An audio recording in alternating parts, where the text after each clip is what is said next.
حضرت علی علیہ السلام نے فرمایا، اپنے وہ نہیں ہوتے جو رونے پر آتے ہیں، بلکہ اپنے وہ ہوتے ہیں جو رونے ہی نہیں دیتے۔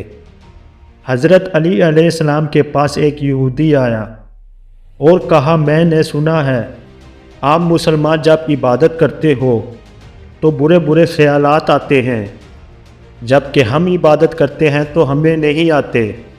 حضرت علی علیہ السلام نے جواب میں فرمایا، اگر ایک گھر فقیر کا ہو اور ایک گھر امیر کا تو چور کہاں جائے گا؟ یہودی نے کہا، امیر کے گھر جائے گا۔ حضرت علی علیہ السلام نے فرمایا، تبھی تو شیطان ان کو ستاتا ہے جن کے دل میں اللہ ہے، جن کے دل میں اللہ نہیں ہوتا وہاں شیطان کا کیا کام؟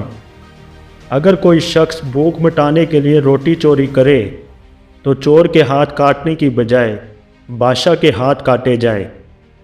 رزق کے پیچھے اپنا ایمان مت خراب کرو، کیونکہ رزق انسان کو ایسے تلاش کرتا ہے جیسے مرنے والے کو موت۔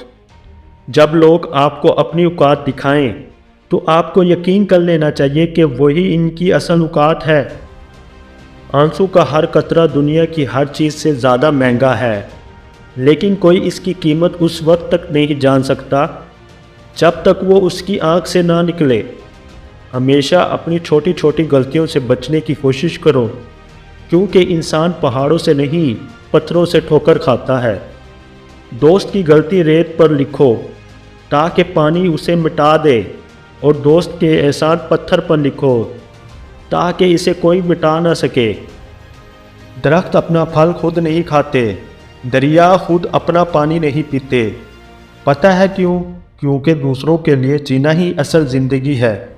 زندگی میں ہمیشہ اپنے چاہنے والوں کو اپنی کمی محسوس کرواؤ، مگر یہ دوری اتنی لمبی نہ کرو کہ کوئی آپ کے بغیر جینا سیکھ لے۔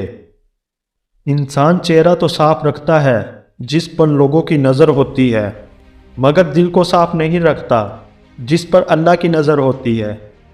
جس گھر میں چڑیا گھونسلہ بنا دے تو سمجھ جاؤ تمہارے گھر میں کوئی بڑی خوشی آنے والی ہے۔